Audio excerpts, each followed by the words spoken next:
Welcome back to your church. I hope you use it well for worship, education, service, and fellowship. Here may you tap into the best resources of our religious heritage and a freeing liberal tradition. Take part in mind-quickening thought, heart-opening concerns, soul-stretching liturgy.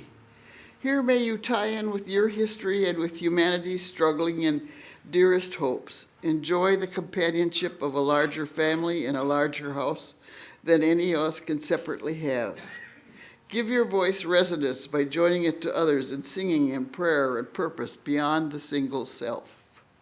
The church is to the single self what the belly of a guitar is to the single string. The single string, unconnected, isolated, alone, is twangy, weak, somewhat pitiful, but when tied to a good frame and resonating with others, it becomes, in Browning's words, not a fourth sound, but a star. I must not urge you to attend church, although I am tempted, because I know the strength in numbers and the reinforcement people can give each other. Shared experiences have an intensity and a duration, reverberations, overtones not given to solitude. As far as I know, Whitehead's statement that religion is what one does with one's solitude is the only untoward thing he ever said. Most people's private diaries are extremely boring, and that includes Thoreau. That's the old 1-2 punch and first double heresy of my liberal church here. Seriously, we come alive in groups. We shrivel without their dialectic demands. But God help us if these groups have no higher accounting than bowling scores or basket weaving. We shrivel without the our lives are trivialized, Our lives are trivialized unless kept under what Milton called the great taskmaster's eye, open to the infinite, engaged to serious reckoning, bound to ancient sources and to the great becoming. Welcome back to your church. The second reading I have is from what was a once famous Unitarian minister, A. Paul Davies, who was a minister of First Unitarian in Washington, D.C., and who thundered out of his pulpit about the evils of Joseph McCarthy's communist hunt. This is A. Paul Davies. None of our private worlds is big enough for us to live a wholesome life in. We need the wider world of joy and wonder, of purpose, adventure, of toil and tears. What are we, any of us, but strangers and sojourners, forlornly wandering through the nighttime until we draw together and find the meaning of our lives in one another, dissolving our fears in each other's courage, making music together, and lighting torches to guide us through the dark. We belong together. Love is what we need, to love and be loved. Let our hearts be open, and what we would receive from others, let us give. They were just an ordinary pair ringing my doorbell, a casually dressed man and what I presumed was his young daughter. You may have a church, but we wanted to leave you this, he said, placing a glossy pamphlet into my hands as I assured him I indeed had a church, all the time wishing I had one of our brochures to return the favor. On second thought, after I read his donation, I think he'd be still somewhere on his knees or maybe in the shower. After reading one of our pamphlets, which presume there is no such thing, no such place, as his version of hell. His pamphlet proclaimed, if we received what we deserve for our sins, we would have to go to hell, the lake of fire, which was repeated throughout the pamphlet. His notion, apparently, of how to win friends and influence strangers. I try to imagine myself knocking on a stranger's door and to say, what? Excuse me, but did you know that 5 Unitarians were president of the United States? Or how about, did you like President Kennedy's speech? Some of the best ones were written by that Unitarian Ted Sorensen. They burned down Joseph Priestley's house in England, not because he discovered oxygen, but because he was a Unitarian minister. At Benjamin Franklin's invitation, Priestley fled to Philadelphia, and he founded the first church in the United States, in America, to have the name Unitarian in it, and it still exists, by the way. In case anyone thinks we're ranked newcomers in the United States of America. In a recent science program on PBS, Priestley was clearly considered one of the early giants of science, and they mentioned that he was also a minister. So that sometimes this thin-skinned attitude of mine wants to ask, if he'd been an Episcopal minister or a Catholic priest, would they have added that adjective to his title? Or is neutrality a safer course? All of this obviously illustrates, while we may not have a theological pamphlet to pass out at the door, we certainly have a history, and in my case, a heretic chip on my shoulder. Implicit in the doorbell ringing effort, however, is the idea that it will change minds. Now, I'm particularly fond of one of the principles listed on the back of your order of service. It says, direct experience of that transcending mystery and wonder affirmed in all cultures, which moves us to a renewal of spirit and an openness to the forces which create and uphold life. But that's not likely to knock them dead at the door, is it? Reverend Galen Gungrich, minister of All Souls in New York City, put it this way: what holds UUs together is not common belief, but common experience and a common approach to life. UUs have ended this test of strength between reason and revelation by letting go of the rope. For us, it's no contest. If what we know from our experience contradicts what we're told by an ancient wisdom text, reason trumps revelation every time. Nice image, isn't it? Letting go of the rope. Which does not mean you simply shun all arguments as they come along, but that you're comfortable with the Unitarian Universalist approach to life, the willingness to let reason trump revelation. And there's sometimes a bonus. When they discover a stash of bones deep in a cave that they believe are a hitherto unknown ancestor of the human race, later than the previously known Lucy, a closer link to us than she was, it must produce a torrent of pulpit explanations for those who believe that man was created intact 6,000 years ago and original in no way related to that pile of bones. I remember a long ago discussion with my mother-in-law, a very devout Presbyterian.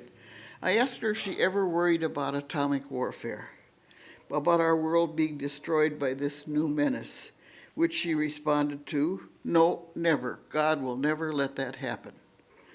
Admittedly, that attitude probably lets you sleep better at night, even leaves more time to read sunshiny stuff instead of some foreign policy expert on the qualities of the proposed Iran deal, or a historical review of the damage at Hiroshima. If the rope implies that God, Allah, the Bible will be our safety net, letting go means it's up to us. Us, this motley collection of human beings who often heartily disagree with each other on how to run the world, and with an overlap of disagreement on who really runs the world. This summer, in an unscheduled trip down an ancient road, I read both The Name of the Rose by Umberto Eco and Mysteries of the Middle Ages by Thomas Cahill. Both of them roughly in the same time frame, both of them with a firm grip on that rope. Eco's book is, of course, a novel, technically a murder mystery, with the main character and his sidekick reminiscent of Sherlock Holmes.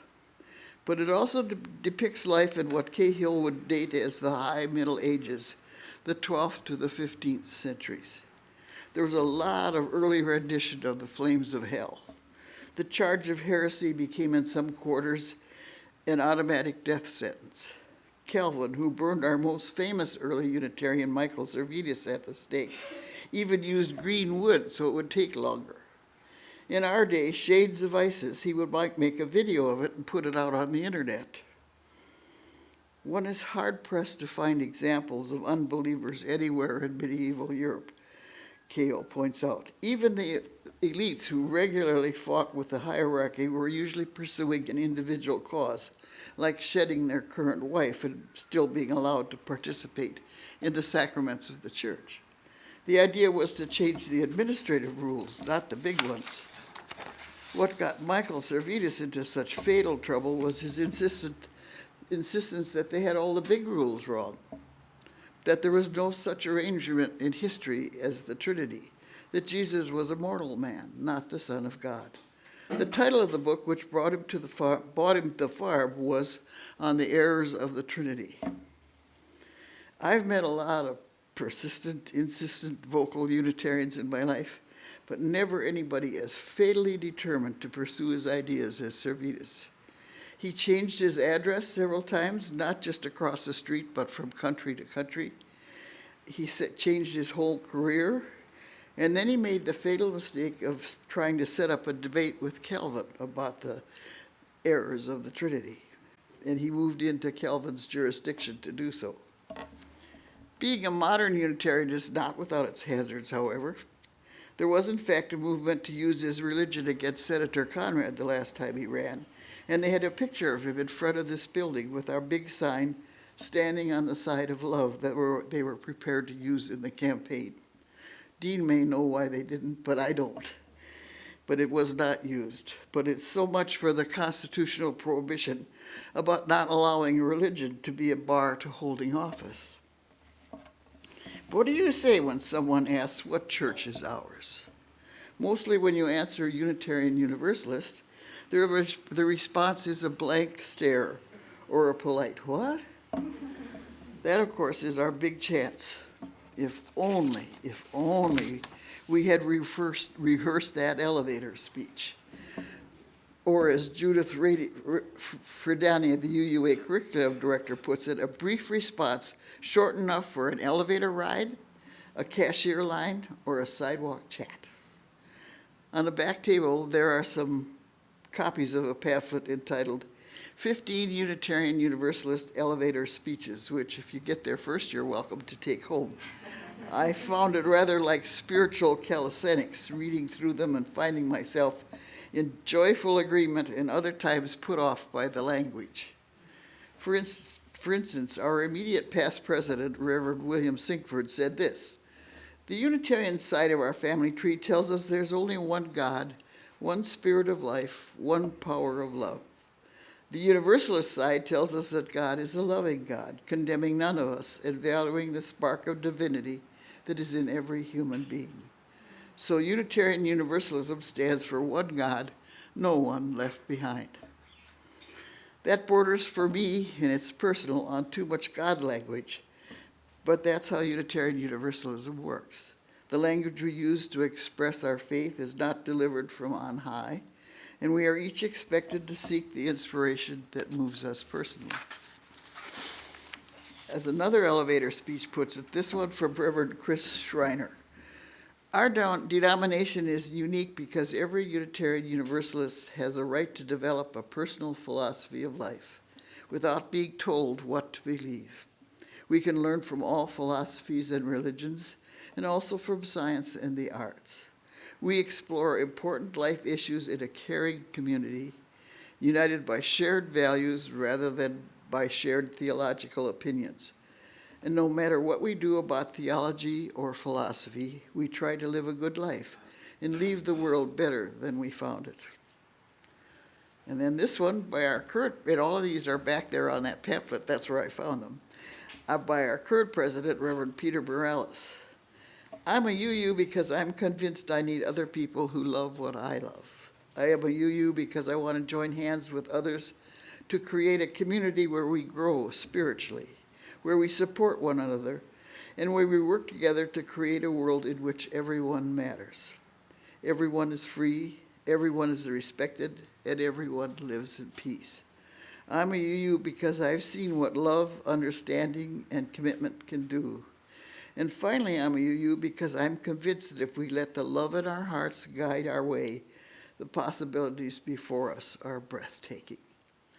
Granted, the elevator needs to be an express elevator to a pretty high floor if you're going to get all that in.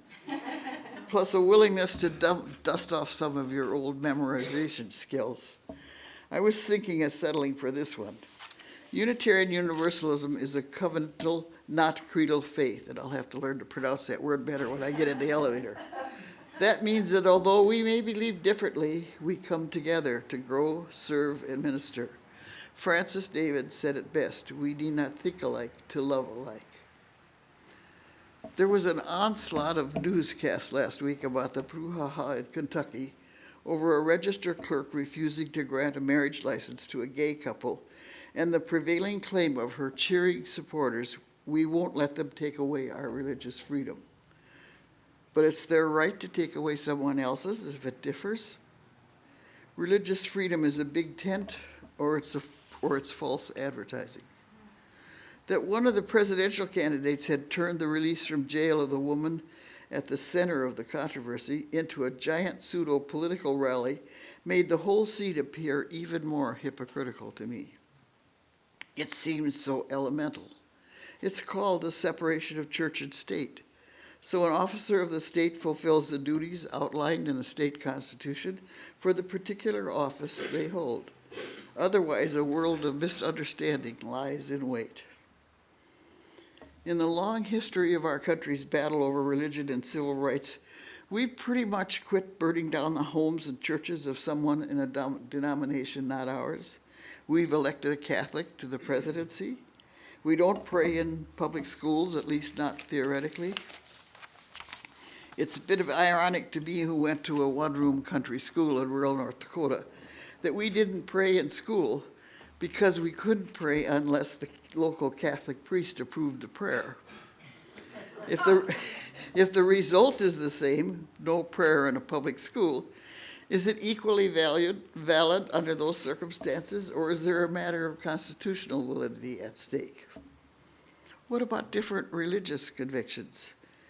And still another pamphlet on the table in the back, this one written by Bill and Barbara Hamilton Holloway and Mark Harris, entitled 10 Good Reasons for Joining a Unitarian Universalist Congregation. One of the points is because here we welcome diverse people and views. And another is because we join our strength with others to create a more just society. I think that's maybe my favorite 1-2 punch of this religious faith, to which I've now belonged for most of my adult life. And that's a very long stretch of time, I might add. That we welcome diverse views and we join with others to create a more just society. I'm never surprised when I go to a meeting where diverse people are joining to create a more just society and see a goodly contingent of members in this fellowship there, which when you think of the comparative numbers that we're talking about, it's even more interesting. A couple of weeks ago, I was driving up North Washington Street, and there's a section of that street populated on either side by enormous church buildings. I mean, enormous church buildings. Presumably, such buildings were constructed to hold large, enormous congregations. So how come at one of those meetings, to create a more just society, we hold our own numbers compared to the other people there? As a friend of mine once put it, when we were struggling to extend public television to Western North Dakota, she said, we need to have another meeting, but let's have more than the Unitarians there. But there is more to a religious choice than toiling in the fields of social justice. Even those who were born into Unitarian Universalism at some time in their lives face up to a re-examination. Once you let go of that rope, it can be vital to have something else to fortify your life, especially for the sticky decisions and the rough patches. Many years ago, I spent 2 tear-filled weeks in Texas watching my kid sister die of breast cancer. When she was finally pronounced dead, about 5 a.m., a kind and loving black nurse put her arms around me and said, "Now she's with Jesus." Instantly, the image of the front of this church lit up my memory bank, and I silently said, "I want to go home." Had I not known before that moment where I belonged, I knew it then. My concern this morning is how we get the message out about Unitarian Universalism, that here we are with no handy elevator speech. Maybe we don't speak out enough or long enough or clearly enough or not at all. And I'm equally convinced that there are people out there who have dropped the rope but haven't figured out how to function without it, who wander lonely through the religious world. In case they never got on an elevator with us, we need to figure out how to reach them, how to tell them we're here and we would welcome them, to explain who we are. I'm watching the clock, and I'm going to close with a quotation from another minister, Linda Hansen. She says, Unitarian Universalists We who lay claim to a religious worldview that takes this world to be our true home, that takes this finite life to be our real life, have a tremendous contribution to offer our frightened world. We could help to show the world that the joys of embracing our finite lives are worth the risks and the losses, that being a limited human beings is a much richer prospect than being angels or a god.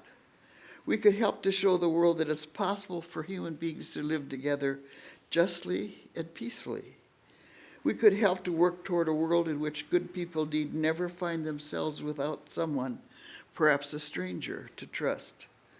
What we have to offer the world is the possibility of genuine hope. Hope in the world we have, hope in the finite interdependent creatures we are, hope in our relationships of love and friendship, hope in the communities we create not only with one another but with strangers with whom we are lucky enough to be in company. Thank you.